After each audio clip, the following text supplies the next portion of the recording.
নমস্কার, আমি সুপর্ণা। শনিবারের চিঠিতে আপনাদের স্বাগত জানাই। আজকের নিবেদন শ্রী ঈশ্বরচন্দ্র বিদ্যাসাগরের অনুবাদিত বেতাল পঞ্চবিংশতি। আধুনিক বাংলা ভাষার জনক শ্রী ঈশ্বরচন্দ্র বিদ্যাসাগর ২৬শে সেপ্টেম্বর ১৮২০ সালে মেদিনীপুরের বীরসিংহ গ্রামে জন্মগ্রহণ করেন।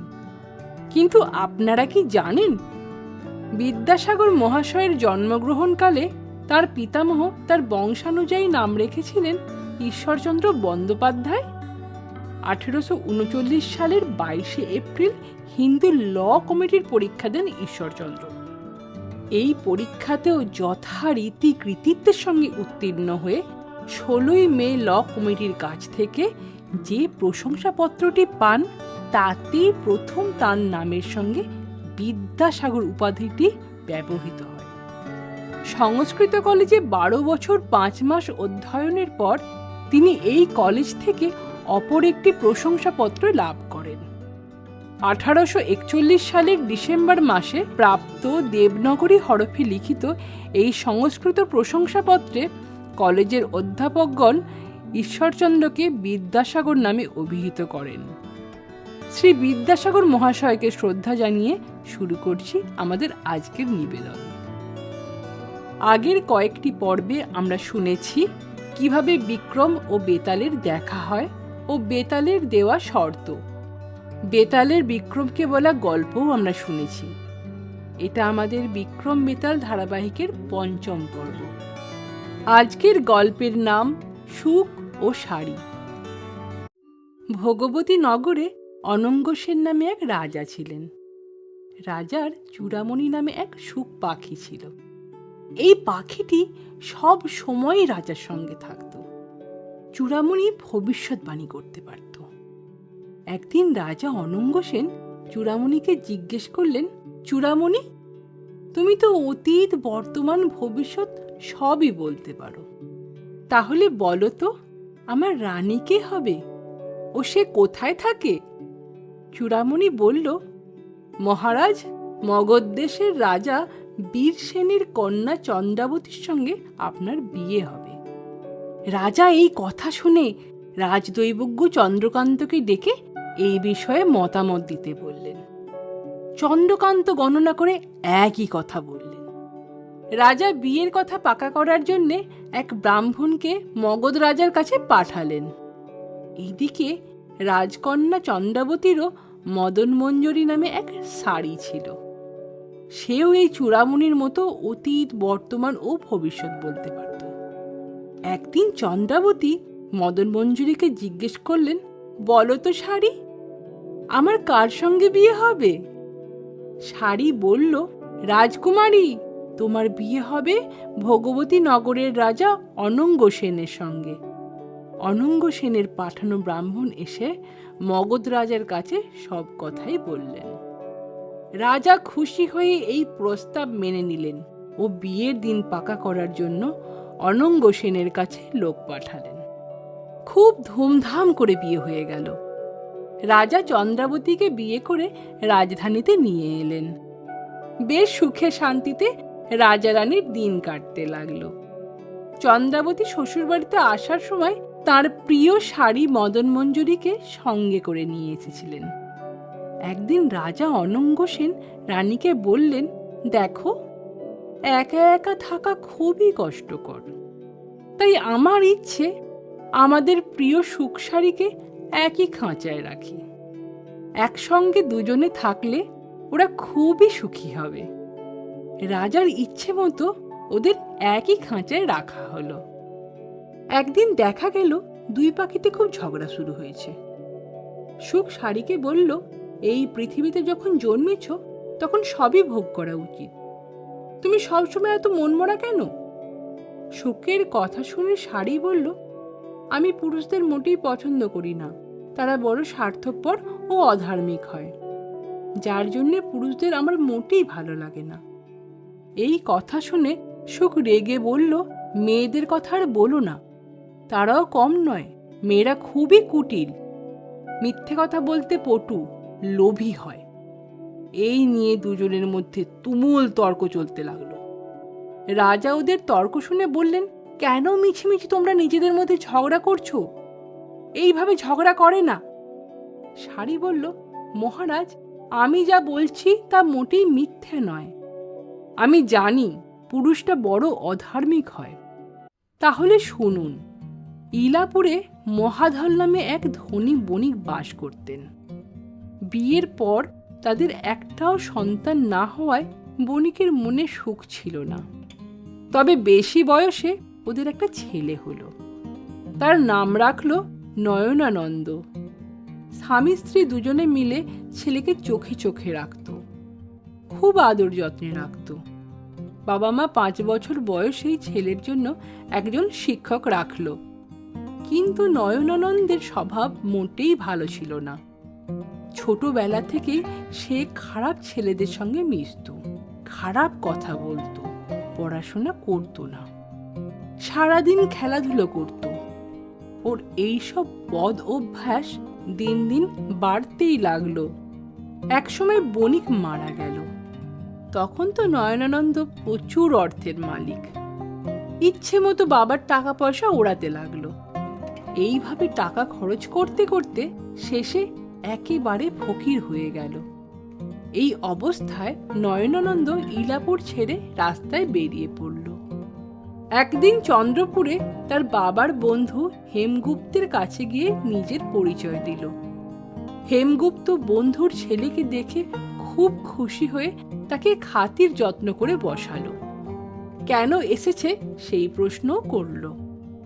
নয়নানন্দের তো মিথ্যে কথা বলার স্বভাব, তাই সে বলল, আমি কয়েকটা জাহাজ নিয়ে সিংহল দ্বীপে বাণিজ্য করতে যাচ্ছিলাম, কিন্তু সমুদ্রে ঝড় হওয়ায় আমার সমস্ত জাহাজ ডুবে যায়। ভাগ্য ভালো যে আমি মারা যাইনি, কোনো মতে প্রাণে বেঁচে গেছি। এইসব মিথ্যে কথা বলতে বলতে নয়নানন্দ কয়েক ফোঁটা চোখের জলও ফেলল।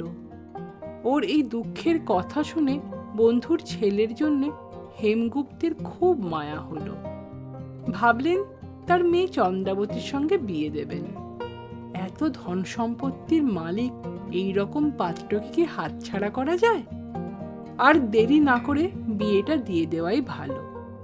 এই প্রস্তাবে তার স্ত্রীও রাজি হলো। আর নয়নানন্দকে বলতেই সে সঙ্গে সঙ্গে রাজি হয়ে গেল। শুভ দিন দেখে বিয়েও হয়ে গেল। বিয়ের পর বেশ সুখেই দিন কাটছিল। এদিকে নয়নানন্দের আর ভালো লাগে না। এই একঘেয়ে জীবনে সেই বদ অভ্যেসগুলো আবার মনের মধ্যে জেগে উঠতে লাগলো। তাই ঠিক করলো এখান থেকে চলে যাবে। একদিন নয়নানন্দ চন্দ্রাবতীকে বলল, দেখো, অনেকদিন হলো নিজের দেশ ও আত্মীয় স্বজন ছেড়ে এখানে আছি। ভাবছি এবার আমরা দেশে ফিরব। তুমি তোমার বাবা মাকে বলো আমাদের যাওয়ার ব্যবস্থা করতে। হেমগুপ্ত ও তার স্ত্রী এই কথা শুনে খুবই খুশি হলেন। ভাবলেন, জামাই আর কতদিন শ্বশুর বাড়িতে থাকবে, নিজের বাড়িতেই তো ফেরা উচিত। জামাইয়ের বিচার বুদ্ধি দেখে শ্বশুর শাশুড়ি খুবই খুশি হলেন। যাবার ব্যবস্থা করলেন। মেয়েকে অনেক গয়নাগাটি দিয়ে শ্বশুর বাড়িতে পাঠালেন। নয়নানন্দ আর রত্নাবলী পথ চলতে লাগলো। ওরা একটা গভীর বনের মধ্যে এসে পড়ল। নয়নানন্দ বউকে বলল, দেখো, এখানে ডাকাত দস্যুদের খুব ভয় আছে। পালকিতে যাওয়া ঠিক নয়।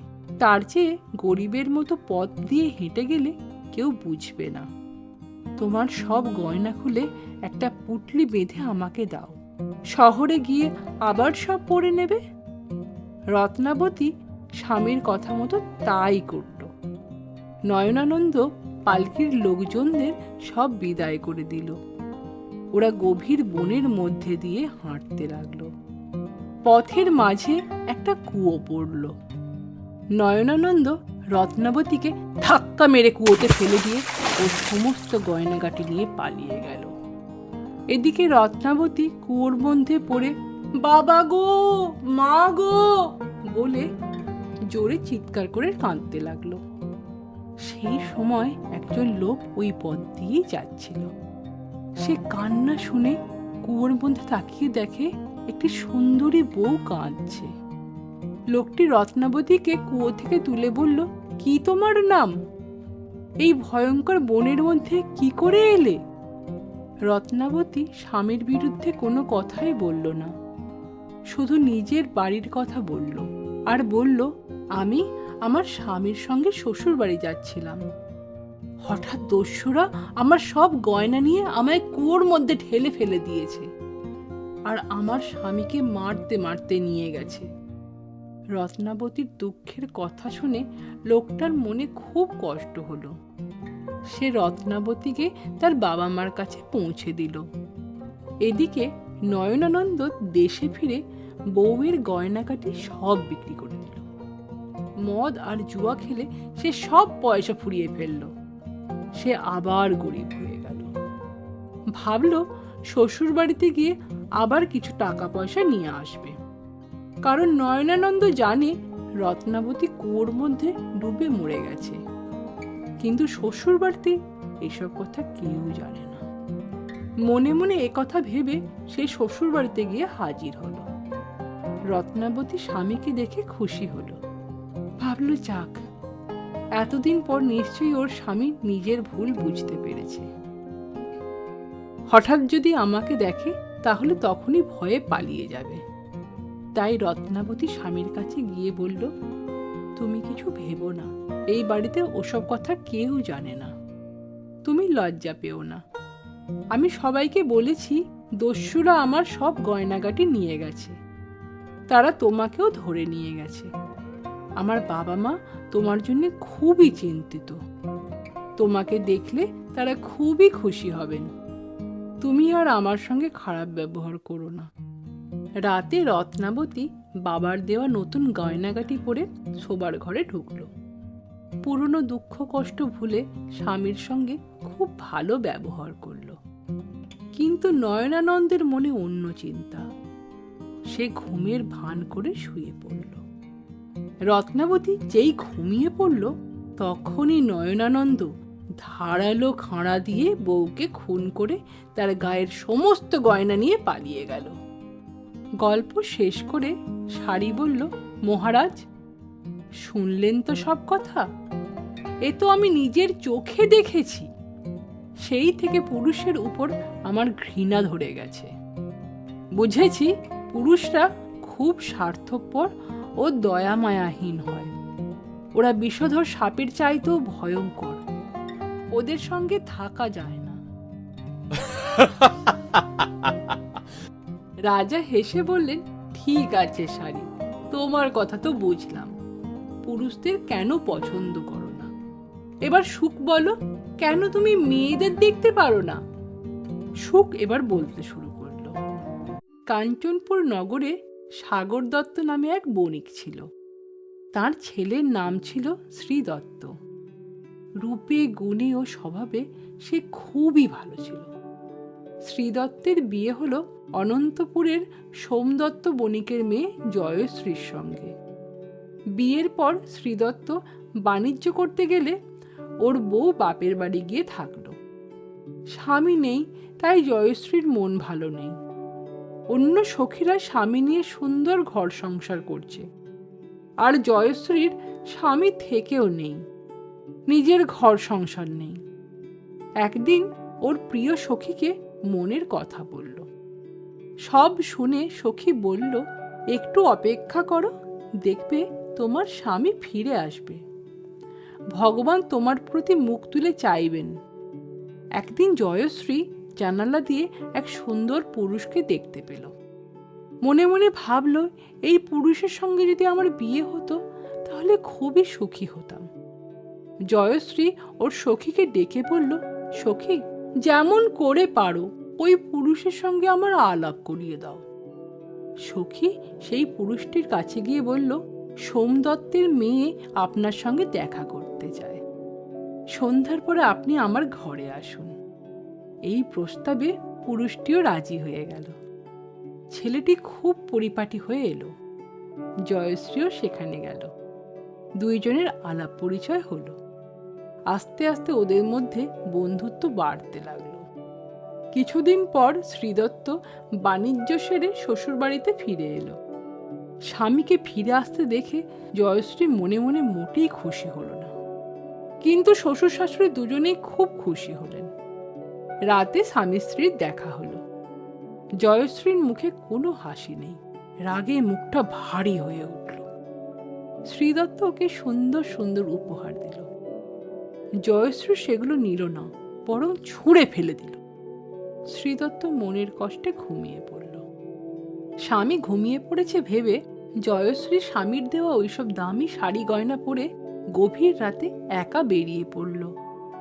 এদিকে একটা চোর কাছেই লুকিয়েছিল। এত রাতে এই রকম সাজ পোশাকে একজন বউকে দেখে চোর ওর পিছু পিছু চলতে লাগলো। সেই পুরুষটি একটা গাছের তলায় জয়শ্রীর জন্য অপেক্ষা করছিল। হঠাৎ একটা বিষধর সাপ তাকে কামড়ে দেয় এবং সে মারা যায়। জয়শ্রী বুঝতে পারে না লোকটি মারা গেছে। সে বারবার ওকে ধাক্কা দিতে থাকে, ভাবে ওর আসতে দেরি হওয়ায় লোকটা রাগ করেছে। এদিকে চোরটা দাঁড়িয়ে দাঁড়িয়ে সব দেখতে থাকে আর মনে মনে হাসতে থাকে। সামনেই একটা শিরীষ গাছ ছিল, তাতে একটা পিশাচ থাকতো। পিশাচটা জয়শ্রীর এইসব কাণ্ড দেখে খুব ক্ষেপে গেল। মনে মনে বলল, বউটা খুব খারাপ, ওকে শাস্তি দেওয়া উচিত। এই ভেবে পিশাচটা ওই মরা লোকটার মধ্যে গিয়ে জয়শ্রীর নাকের ডগাটা দাঁত দিয়ে কেটে নিয়ে ফের গাছে গিয়ে বসে রইল। চোরটা তো এই মজার কাণ্ড দেখে খুবই অবাক হয়ে গেল। এতক্ষণে জয়শ্রী বুঝতে পারল লোকটা মারা গেছে। এখন কি উপায়? জয়শ্রী ছুটে গিয়ে সখীকে সব কথা জানিয়ে বলল, সখী, আমাকে বিষ এনে দাও, আমি কি করে মুখ দেখাবো? ঘরে যে আমার স্বামী রয়েছে। অনেক ভেবে চিনতে ওর সখী একটা বুদ্ধি দিল। বলল, সখী, তুমি ঘরে গিয়ে চেঁচিয়ে কাঁদতে থাকো। তোমার কান্না শুনলে তোমার বাবা মা সবাই ছুটে আসবে। বলবে কি হয়েছে? তখন তুমি বলবে, আমার স্বামী আমাকে মেরেছে, তার দাঁত দিয়ে আমার নাকের ডগা কেটে দিয়েছে। এই বুদ্ধি পেয়ে জয়শ্রী দৌড়ে ঘরে ঢুকে হাউ মাউ করে কাঁদতে লাগলো। জয়শ্রীর কান্না শুনে বাড়ির সবাই ছুটে এলো। দেখলো মেয়ের নাক কাটা, সমস্ত গা রক্তে ভেসে যাচ্ছে। জয়শ্রী শ্রীদত্তকে দেখিয়ে বলল, ওই আমার এমন সর্বনাশ করেছে। সবাই মিলে শ্রীদত্তকে যা নয় তাই বলতে লাগলো। বেচারা শ্রীদত্ত কিছুই জানে না, অবাক হয়ে সব দেখতে লাগলো আর মনে মনে ভাবতে লাগলো, এতদিন দেশে ছিলাম না, তাই কোনো কিছুই জানি না। বুঝতে পারলো ওর বউটা ভালো নয়। শ্রীদত্তের খুবই দুঃখ হলো। পরের দিন শ্বশুর সোমদত্ত জামাইকে কোটালের হাতে সঁপে দিল। তারপর শ্রীদত্তের বিচার হলো। বিচারে শ্রীদত্তকে শুলে চড়ানোর আদেশ হলো। এই ঘটনার একমাত্র সাক্ষী ছিল ওই চোরটা, কিন্তু সে দূরে দাঁড়িয়ে সবই দেখছিল। বিনা অপরাধে একটা লোক শাস্তি পাচ্ছে। চোরটার বিবেক বলল, এটা অন্যায়। তাই সে বিচারকের সামনে গিয়ে বলল, হুজুর, আপনি সব না জেনে একজন নিরপরাধীকে শাস্তি দিচ্ছেন। এই মিথ্যেবাদী স্ত্রীলোকটাকে বিশ্বাস করবেন না, ও সব কথা মিথ্যে বলছে। এই বলে চোরটা সমস্ত ঘটনা বিচারককে খুলে বলল।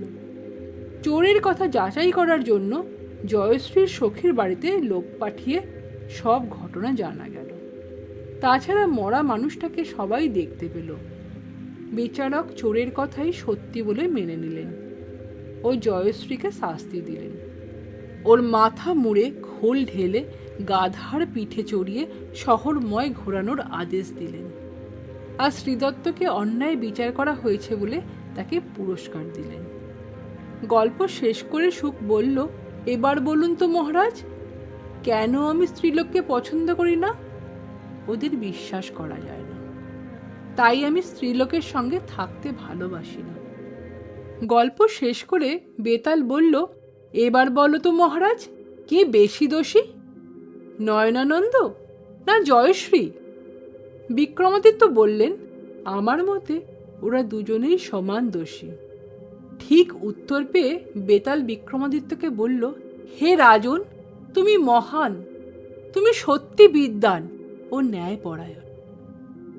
তবে আমার শর্তের মতন আমি আবার ফিরে যাব আমার আগের জায়গায়। আমি চললাম। বেতাল কাঁধ থেকে নেমে শ্মশানে ফিরে গিয়ে গাছে ঝুলে পড়ল। বিক্রমাদিত্য ফের তাকে গাছ থেকে নামিয়ে কাঁধে নিয়ে পথ চলতে লাগলেন। এবার বেতাল তার পঞ্চম গল্পটি বলতে শুরু করল। আজকের পর্ব এখানেই শেষ হলো। আশা করি আপনাদের সকলের ভালো লেগেছে।